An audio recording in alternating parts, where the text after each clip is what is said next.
Hello everyone, কেমন আছো তোমরা সবাই? আশা করি খুব ভালো আছো। আমিও খুব ভালো আছি। আমার নতুন একটা ব্লগে তোমাদের স্বাগত। আজকে জানো তো, সকালে ঘুম থেকে উঠতে অনেকটাই লেট হয়ে গেছে। তো আমার সমস্ত ঘরগুলো ঝাড় দেওয়া হয়ে গেছে, আর বিছানাটা তোলা হয়েছিল না বলে এই যে আমি পরে তুলে নিচ্ছি। এই যে বিছানাটা তোলা হয়ে গেছে। আর এই যে মেলায় গিয়েছিলাম, ওই পুতুলটা আর এই কানেরটা আমাকে আমার মা কিনে দিয়েছিল।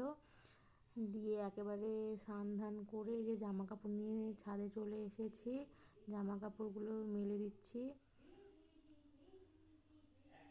আর আজকে মা একটু গেছিলো পুজো দিতে, তো রান্না বান্না বেশি ছিল না আমার জন্য। অল্প কিছু করে মা চলে গেছে পুজো দিতে। আর এই যে এইগুলো জানো তো, তুলসীর কাপড় আমি নিজেই বানিয়েছি। তো কেমন হয়েছে বলবা।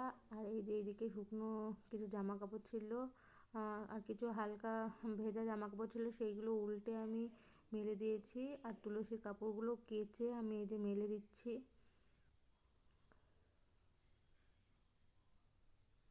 এই যে সমস্ত ভেজা কাপড়গুলো মেলে দিয়েছি।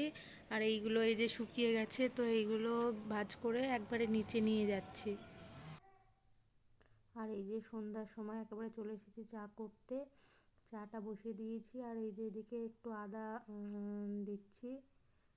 তো এই যে চা কমপ্লিট। যে আমরা তিনজনেই চা খেয়ে নিয়েছি। আর মা এই যে বলেছিলাম পুজো দিতে গিয়েছিল, একটু খিচুড়ি এনেছে। আর এই যে মিটিং করছে একটু। তো ভালো লাগলে লাইক কমেন্ট শেয়ার করে দিও।